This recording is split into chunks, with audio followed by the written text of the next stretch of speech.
Bagaimana pelaksanaan uji klinis tahap ketiga ini berlangsung di Bandung, Jawa Barat? Untuk bisa mendapatkan informasinya, ini kita sudah terhubung dengan para narasumber. Selain Dr. Faris yang masih menemani saya, ada Pak Edi Fadliana selaku Manajer Relawan Vaksin Universitas Padjadjaran dan juga Manajer Lapangan Tim Riset Unpad. Assalamualaikum, selamat malam Pak Edi. Waalaikumsalam, selamat malam Mbak Tutsu. Baik, dan juga ada Mbak Yuwana, ini juga merupakan relawan vaksin. Assalamualaikum warahmatullahi wabarakatuh, selamat malam Mbak Yuwana.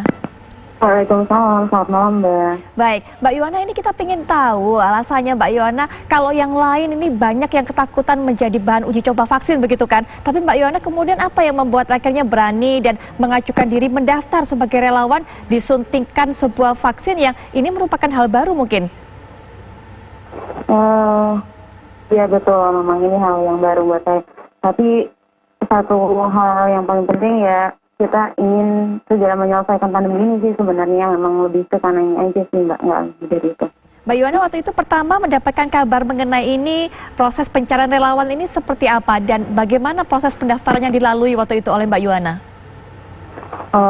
Dari dulu kan memang udah banyak di medsos kayak gitu ya, membutuhkan relawan vaksin dan lain sebagainya, dan kakak saya juga, kamu mau ikut untuk jadi relawan atau tidak? Akhirnya saya ya ikut gitu untuk jadi relawan vaksin ini sih.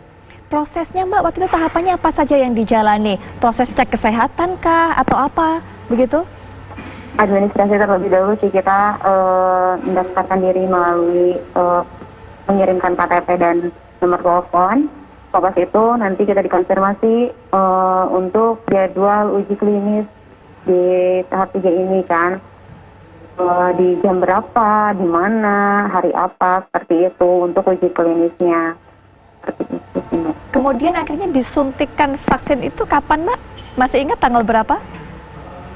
Hari Senin tanggal 11 kalau nggak salah. Hari Senin tanggal 11, berarti sudah hampir sepekan begitu ya berlalu ya? Ada yang dirasakan saat ini setelah disuntik vaksin itu?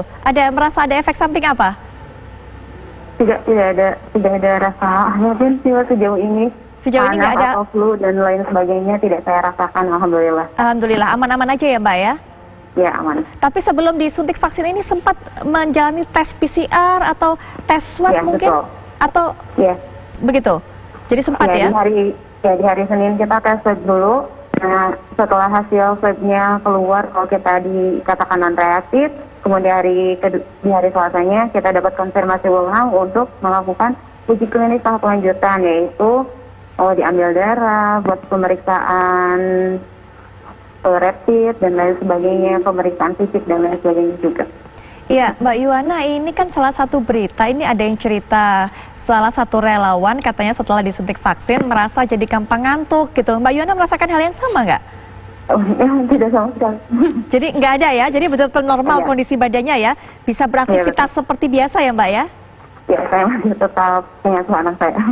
Baik, alhamdulillah. Baik, Pak Edi, ini kalau kita baca Pak, rasanya animo menjadi luar biasa ya Pak. Yang tadi kabarnya awalnya kekurangan relawan, kemudian sekarang ini butuhnya 1.620, malah yang saya dengar terakhir beritanya yang mendaftar jadi relawan 1.800 orang Pak. Ya betul, jadi tepatnya sampai dengan 15 Agustus itu sudah 1.866.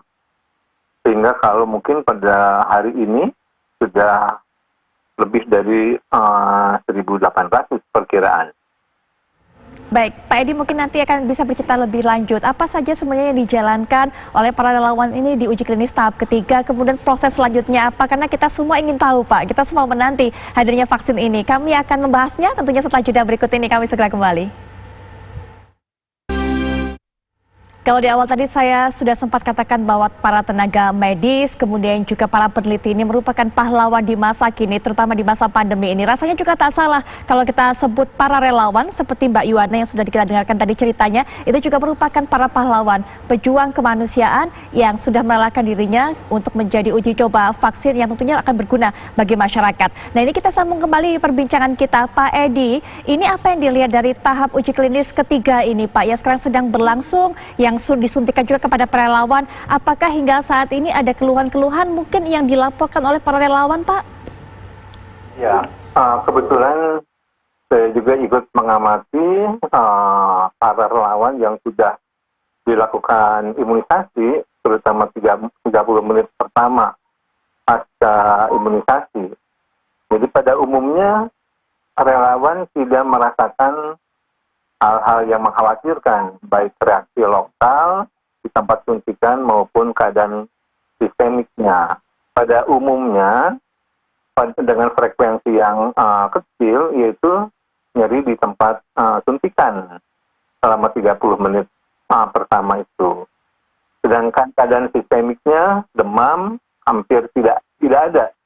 Semua relawan yang saya periksa waktu itu kebetulan tidak ada yang mengalami demam. Kemudian dipantau selama 7 hari.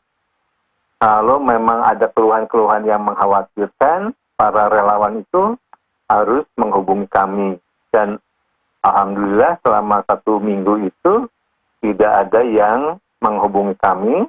Jadi kami anggap relawan-relawan itu tentunya baik-baik saja sampai nanti 2 minggu kemudian akan ketemu tim peneliti kembali pada saat imunisasi yang kedua kalinya.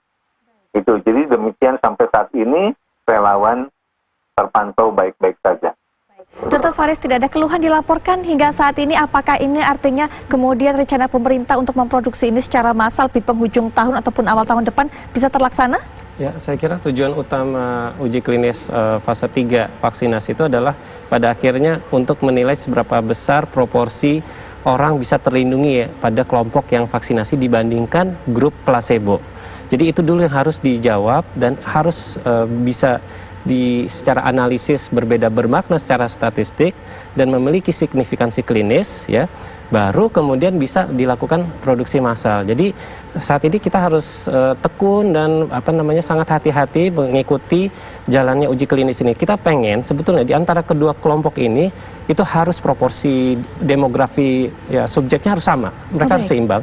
Jelas kriteria inklusinya mereka tidak boleh ada bukti objektif terinfeksi, itu jelas dan itu sudah dilakukan. Nah sekarang bukan hanya soal kejadian ikutan pasca infeksi, pasca imunisasi ya KIPI ya, misalnya masalah lokal atau sistemik, itu toksisitas biasanya untuk uji klinis fase 3 udah clear. Baik. Tinggal menjawab pertanyaan akhir adalah seberapa besar proteksi yang bisa diberikan oleh vaksinasi ini pada subjek di grup yang penerima vaksin dibandingkan yang grup placebo. Kita sebutnya placebo karena placebo tentu saja dia harus tetap divaksinasi, menerima suntikan dengan kandungannya solven, jadi pelarutnya saja. Dan ketika dalam trial ini kedua kelompok ini benar-benar perilakunya harus sama. Maskernya tetap dipakai, tetap gaya hidup yang sehat, yang seimbang ya. Jadi tidak boleh ya, bahkan sebaiknya kan tentu saja double blind ya. Saya tidak tahu apakah saya divaksin vaksin beneran atau placebo, seharusnya saya tidak tahu.